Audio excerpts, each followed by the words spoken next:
Back during slavery, when black people like me talked to the slaves, they didn't kill him. They'd send some old house Negro along behind him to undo what he said.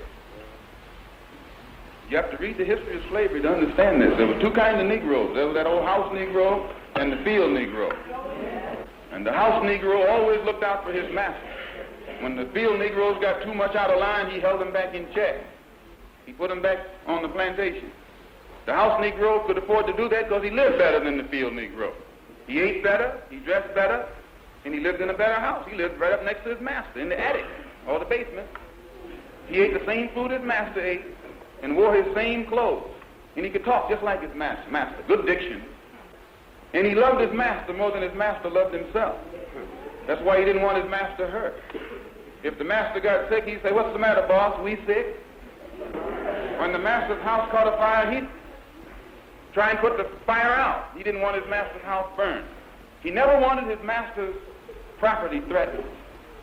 And he was more defensive of it than the master was. That was the house Negro. But then you had some field Negroes who lived in huts, had nothing to lose. They wore the worst kind of clothes, they ate the worst food, and they caught hell. They felt the sting of the lash. They hated their master. Oh, yes, they did. If the master got sick, they prayed that the master died. If the master's house caught a fire, they prayed for a strong wind to come along. This was the difference between the two. And today you still have house Negroes and field Negroes. Yeah. I'm a field Negro.